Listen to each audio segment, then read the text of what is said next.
겨울철에 춥고 건조한 날씨 속에서 이제 긴장한 채로 몸을 움츠리게 되는 경우가 있는데 이때 주의해야 되는 질환이 바로 목 디스크라고 합니다. 네, 그렇습니다. 겨울에는 기온이 낮아서 우리 몸의 인대와 근육이 경직되기가 쉽고 네. 통증이 더 심해질 수 있다고 하는데요. 그러다 보면 목 디스크가 발생하기도 하고 원래 있던 질환이 더 심해지기도 한다고 합니다. 네, 그래서 오늘은요, 목 디스크에 대해서 좀 한의학적으로 풀어보는 시간 알아보겠습니다. 한의사 이범 원장 스튜디오에 나와 있습니다. 어서 오십시오. 안녕하세요. 안녕하십니까. 네. 날이 많이 추워지는 요즘인데요. 네. 이제 이 목 디스크로 고생하는 분들 많다는 얘기 들었거든요. 실제로 그런 걸 좀 많이 느끼세요? 예. 어떻습니까? 아무래도 이제 몸이 움츠러들게 되고 네, 네. 그렇게 되면 이제 목 근육이라든지 주변의 근육들이 많이 긴장하게 되고 하면서 디스크 있는 분들도 더 증상이 안 좋아지는 경우들도 있고 그다음에 이제 새로 디스크 발생하는 분들도 있는데 그리고 제가 오늘 또 말씀드리고 싶은 거는 요즘에 이제 환자분들께서 모든 사람들이 디지털 기기들을 많이 사용하게 되는데요. 뭐 쉽게 생각하면 휴대폰이라든지 패드 같은 것들 많이 사용하게 되는데 그러면서 목 건강이 많이 안 좋아진 것들이 있어요. 저희 병원, 제가 근무하는 병원에서 이제 목이라든지 허리 쪽 근골격계 환자들을 많이 치료를 하게 되는데 그 환자분들조차도 아이러니하게도 대기하는 동안에는 핸드폰을 보고 있으면서 핸드폰을 보게 되면 바른 자세로 보는 사람들은 거의 없거든요. 네. 보통은 움츠리고 꾸부정하게 이제 보게 되니까 통증이 더 심해지고 자세가 안 좋아지면서 디스크에 영향을 미치는 경우들이 많이 있습니다. 네, 그리고 네. 또 한 가지는 그 영향으로 인해서 이 목 디스크 발생하는 연령대도 많이 낮아졌다는 생각이 드는데요. 네. 건강보험 심사평가원에서 조사한 바에 따르면 2017년부터 2021년까지 4년 동안의 변화를 봤을 때 20대 이하의 목 디스크 발병률이 12% 정도 증가했다는 조사가 있고요. 아무래도 요즘에는 이제 어린 아이들도 휴대폰을 많이 보게 되고 그다음에 뭐 유치원이라든지 초등학교에서도 그런 기계들을 이용해서 수업을 하다 보니까 그런 것들도 연관이 있지 않을까 싶습니다. 네, 증상도 말씀하시는 분들마다 다 다르다고 하던데 네. 누군가는 쑤시다고 하고 또 어떤 분들은 시리다고 하고 또 어떤 분들은 엄청 무거운 짐을 올려놓은 것 같다 이렇게 말씀하시는데 네. 주로 어떤 증상들 호소하세요?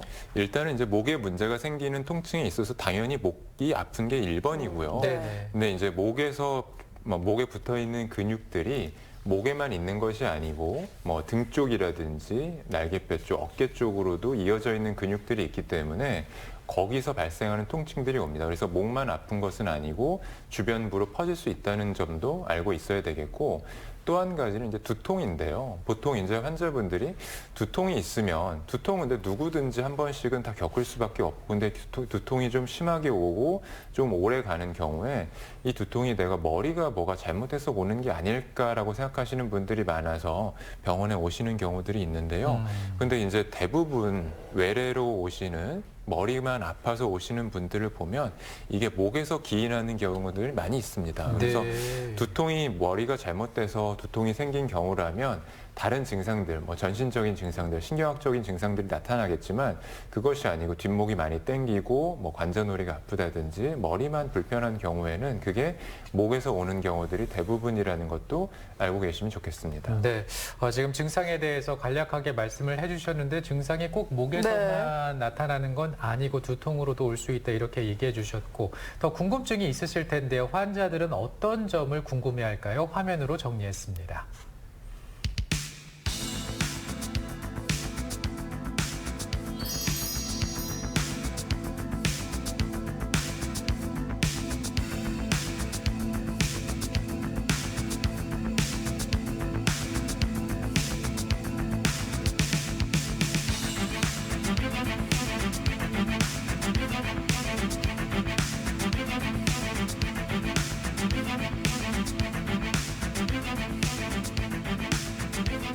환자분께서 손목 터널 증후군 말씀을 해주셨는데요.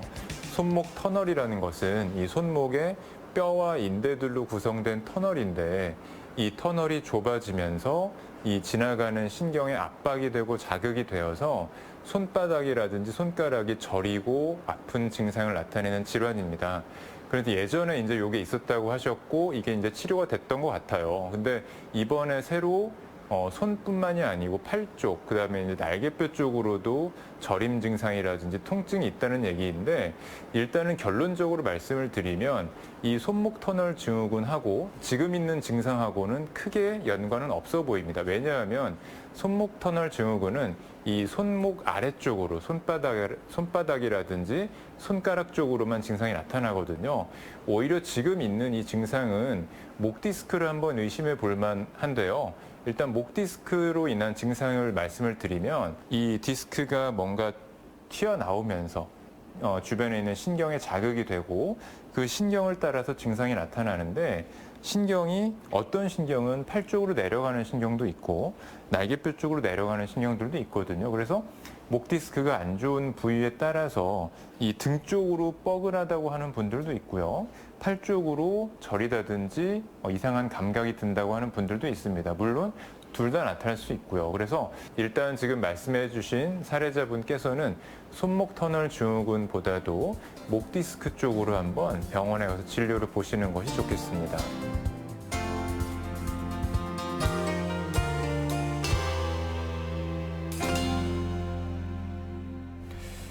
화면을 보니까 이제 증상이 목이나 어깨 또 심할 경우에는 팔까지 네. 나타난다고 하니까 정확한 진단이 좀 필요하지 싶은데 이게 일시적인 현상이면 괜찮겠지만은 목 디스크일 경우에는 치료가 꼭 필요하지 않을까 싶어요. 예, 맞습니다. 네. 방금 이제 사례자분께서 말씀하신 것처럼 디스크가 문제가 생기면 팔 쪽으로도 증상이 발생을 할 수가 있는데요. 네네. 이 원리에 대해서 제가 한번 그림을 보면서 설명을 드리겠습니다. 네.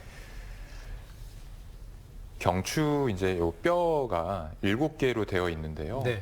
뼈 사이에는 디스크라는 구조물이 있어서 이 머리와 목을 받쳐주고 외부의 충격으로부터 완충 작용을 하게 됩니다.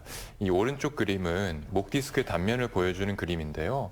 섬유륜이라는 질긴 인대 안에 수액이 있습니다. 수액이 뒤쪽으로 이렇게 튀어나오게 되면 주변 신경에 자극이 되고 이제 염증을 유발하게 되고 이것 때문에 목 통증뿐만이 아니고 팔이나 등의 저림이라든지 시림 등을 유발하게 됩니다.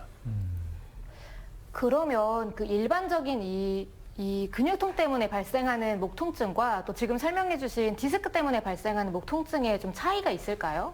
예, 일단은 뭐 둘 다 당연히 목이 아프다는 공통점이 있겠는데요. 목만 네네. 아픈 거를 가지고 이게 목 디스크 때문인지 단순히 근육통인지 구별하기 상당히 어려운 게 맞고요. 근데 이제 부가적인 증상들을 고려해 봐야 되겠고, 이 신경이라는 게 목에서부터 어깨 쪽, 그다음에 팔 쪽까지 내려가는 게 있고 또 날개뼈 쪽까지 내려가는 것도 있기 때문에 이 증상 자체가 뭐 타고 내려가는 느낌, 환자분들 말에 의하면 쑤신다는, 뭐 찌른다는 경우도 있고 손이 이제 터질 것 같다는 분들도 있어요. 그래서 네. 이제 진료실에서 이렇게 손을 터시는 분들이 있는데, 그렇군요. 그리고 이제 이 목 디스크 때문에 발생한 거라면은 아무래도 치료 기간이 좀 길겠고, 네네.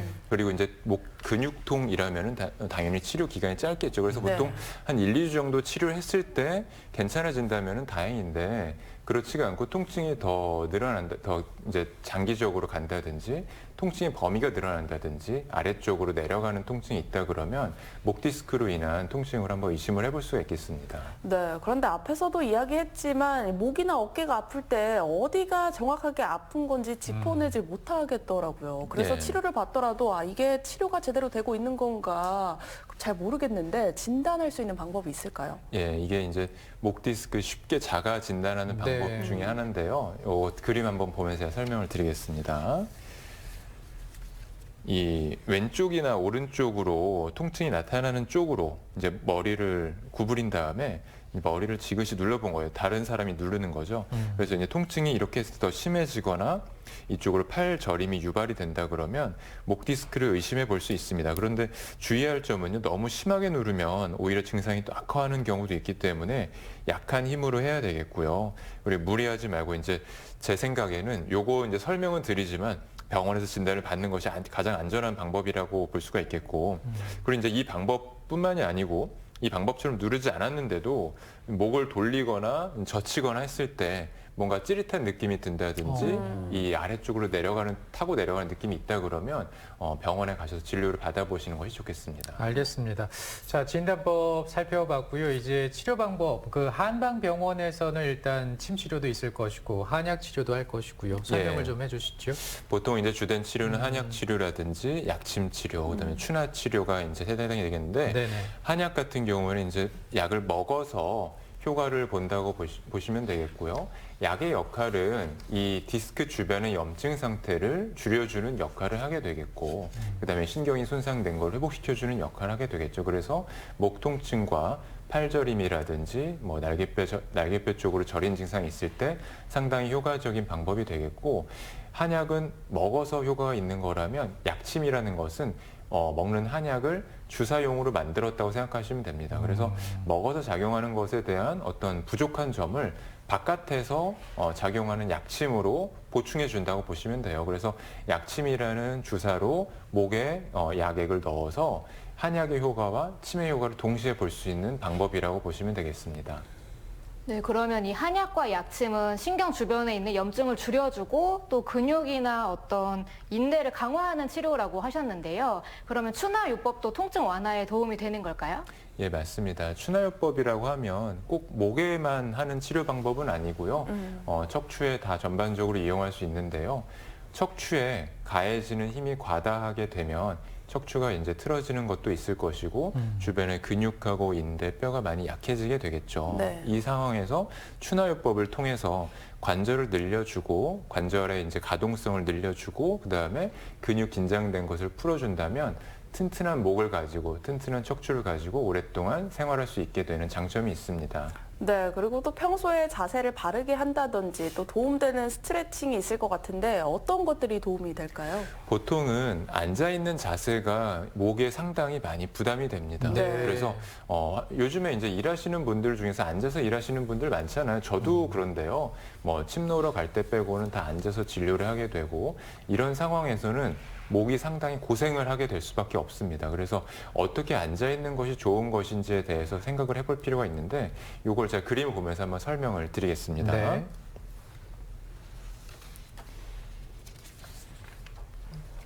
첫 번째 그림은 앉아있을 때 이제 눈높이가 눈높이보다 모니터가 더 낮기 때문에 좋지 않은 것인데요.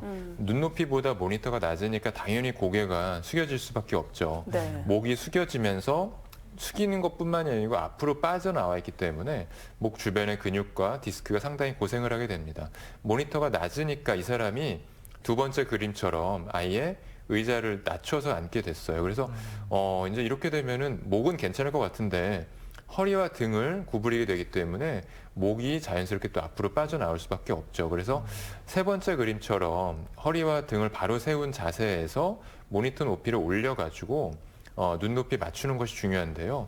중간중간에 이제 목의 위치도 신경을 써서 앞으로 나가지 않도록 하고요. 그래서 한 20-30분 정도 앉아서 일을 하게 되면 한 번 정도는 자세를 바꿔주는 게 필요하겠고 중간중간에 스트레칭을 통해서 긴장돼 있는 근육들을 풀어주는 게 중요하겠습니다. 알겠습니다. 오늘 목 디스크에 대해서 좀 살펴봤습니다. 한의사 이희범 원장과 함께 알아봤는데 오늘 알게 된 내용들 좀 잘 숙지해 주시고 목 디스크 관리 또 목 관리 잘 해주시길 바랍니다. 오늘 고맙습니다. 감사합니다. 강력분을 잘 들었어요?